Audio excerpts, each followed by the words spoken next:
بسم اللہ الرحمن الرحیم۔ شروع کرتا ہوں اللہ تعالیٰ کے نام کے ساتھ جو بڑا مہربان نہایت رحم کرنے والا ہے۔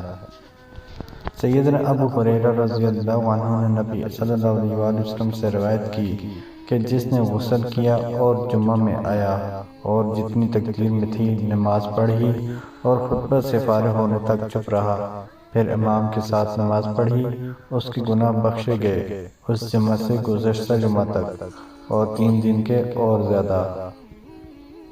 حضرت عمر بن خطاب رضی اللہ عنہ سے روایت ہے، جب خیبر کا دن ہوا تو رسول اللہ صلی اللہ علیہ وسلم کے کئی صحابہ رضی اللہ عنہ آئے اور کہنے لگے فلاں شہید ہے اور فلاں شہید ہے، یہاں تک گزرے ایک شخص پر تو کہا یہ شہید ہے۔ رسول اللہ صلی اللہ علیہ وسلم نے فرمایا ہرگز نہیں، میں نے اس کو جہنم میں دیکھا، ایک چادر یا عبا کی چوری میں، یعنی چوری کی وجہ سے۔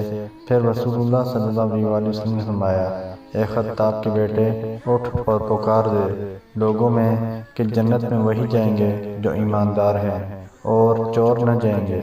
سیدنا عمر رضی اللہ عنہ نے کہا میں نکلا اور میں نے پکار دیا لوگوں میں، خبردار ہو جاؤ، جنت میں وہی جائیں گے جو ایماندار ہیں۔ محترم دوستو، اللہ تعالیٰ سے دعا ہے اللہ تعالیٰ ہمیں ان حدیث پر عمل کرنے کی توفیق عطا فرمائے، آمین۔ جزاکم اللہ خیر۔ السلام علیکم ورحمۃ اللہ وبرکاتہ۔